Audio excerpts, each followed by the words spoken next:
ಯುವ ಕಾಂಗ್ರೆಸ್ಸಿಗರು ತಮ್ಮ ವರ್ತನೆಗೆ ಬೇಷರತ್ ಕ್ಷಮೆ ಕೇಳಲಿ ಧೀರಜ್ ಮುನಿರಾಜು ಒತ್ತಾಯ.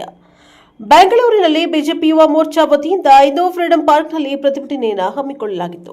ಬಿಜೆಪಿ ಯುವ ಮೋರ್ಚಾ ರಾಜ್ಯಾಧ್ಯಕ್ಷ ಮತ್ತು ಶಾಸಕ ಧೀರಜ್ ಮುನಿರಾಜು ಅವರು ಮಾತನಾಡಿ, ಎಐ ಶೃಂಗಸಭೆಯಲ್ಲಿ ಪ್ರತಿಭಟನೆ ಮಾಡುವ ಮೂಲಕ ಕಾಂಗ್ರೆಸ್ನವರು ತಮ್ಮ ಕೆಟ್ಟ ಸಂಸ್ಕೃತಿಯನ್ನು ಅನಾವರಣ ಮಾಡಿದ್ದಾರೆ. ವಿದೇಶಿ ಅತಿಥಿಗಳ ಸಮ್ಮುಖದಲ್ಲಿ ಅಂತಾರಾಷ್ಟ್ರೀಯ ಮಟ್ಟದಲ್ಲಿ ದೇಶಕ್ಕೆ ಅಪಮಾನ ಮಾಡುವಂತೆ ನಡೆದುಕೊಂಡಿದ್ದು ಖಂಡನೀಯ ಎಂದರು. ಯುವ ಕಾಂಗ್ರೆಸ್ಸಿಗರು ತಮ್ಮ ವರ್ತನೆಗೆ ಬೇಷರತ್ ಕ್ಷಮೆ ಕೇಳಲಿ ಎಂದು ಆಗ್ರಹಿಸಿದ್ದಾರೆ.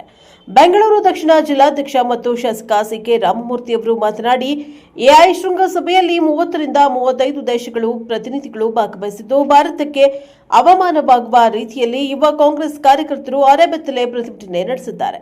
ಇದು ಖಂಡನೀಯ ಎಂದು ತಿಳಿಸಿದ್ದಾರೆ. ಭಾರತದಲ್ಲಿ ಉತ್ತಮ ಆವಿಷ್ಕಾರ ನಡೆಯುತ್ತಿದೆ. ಈ ಸಂದರ್ಭದಲ್ಲಿ ಪ್ರಧಾನಿಯವರಿಗೂ ಧಿಕ್ಕಾರ ಕೂಗಿದ ಯುವ ಕಾಂಗ್ರೆಸ್ಸಿಗರ ವರ್ತನೆ ಅನಪೇಕ್ಷಣೀಯ ಎಂದು ಹೇಳಿದ್ದಾರೆ.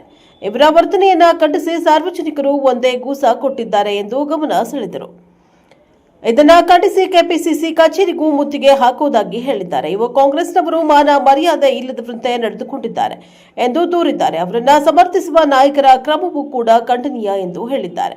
ಬೆಂಗಳೂರು ಉತ್ತರ ಜಿಲ್ಲಾಧ್ಯಕ್ಷ ಎಸ್ ಹರೀಶ್ ಅವರು ಮಾತನಾಡಿ, ಕಾಂಗ್ರೆಸ್ನವರು ಎಲ್ಲ ಕಾರ್ಯಕರ್ತರು ಯೋಜನೆಗಳಿಗೆ ತಮ್ಮ ನಾಯಕರಾದ ನೆಹರು, ಇಂದಿರಾ, ರಾಜೀವ್ ಗಾಂಧಿಯವರ ಹೆಸರು ಇಟ್ಟುಕೊಂಡಿದ್ದಾರೆ ಎಂದು ಆಕ್ಷೇಪಿಸಿದ್ದಾರೆ. ನಮ್ಮ ಪ್ರಧಾನಿ ಮೋದಿಜಿ ಅವರು ಯಾವುದೇ ಒಂದು ಯೋಜನೆಗೂ ತಮ್ಮ ಹೆಸರನ್ನ ಇಟ್ಟುಕೊಂಡಿಲ್ಲ ಎಂದು ಗಮನ ಸೆಳೆದಿದ್ದಾರೆ. ದೇಶದ ಮಾನ ಕಳೆಯುವಂತೆ ನಿನ್ನೆ ನಡೆದ ಘಟನೆ ಅತ್ಯಂತ ಖಂಡನೀಯ ಎಂದು ಟೀಕಿಸಿದ್ದಾರೆ. ಇದೇ ವೇಳೆ ಪಕ್ಷದ ಕಾರ್ಯಕರ್ತರು ಕಾಂಗ್ರೆಸ್ಸಿಗರಿಗೆ ಧಿಕ್ಕಾರ ಕೂಗಿದ್ದಾರೆ. ಬಿಜೆಪಿ ಯುವ ಮೋರ್ಚಾ ರಾಜ್ಯ ಅಧ್ಯಕ್ಷ ಮತ್ತು ಶಾಸಕ ಧೀರಜ್ ಮುನಿರಾಜು, ಬೆಂಗಳೂರು ದಕ್ಷಿಣ ಜಿಲ್ಲಾಧ್ಯಕ್ಷ ಮತ್ತು ಶಾಸಕ ಸಿಕೆ ರಾಮಮೂರ್ತಿ, ಬೆಂಗಳೂರು ಉತ್ತರ ಜಿಲ್ಲಾಧ್ಯಕ್ಷ ಎಸ್ ಹರೀಶ್, ಬೆಂಗಳೂರು ಕೇಂದ್ರ ಜಿಲ್ಲಾಧ್ಯಕ್ಷ ಸಪ್ತಗಿರಿ ಗೌಡ, ಮುಖಂಡ ಉಮೇಶ್ ಶೆಟ್ಟಿ, ಪಕ್ಷದ ಮುಖಂಡರು ಮತ್ತು ಕಾರ್ಯಕರ್ತರು ಉಪಸ್ಥಿತರಿದ್ದರು. Bureau report Vedamurthy, Prajapower TV, Bengaluru.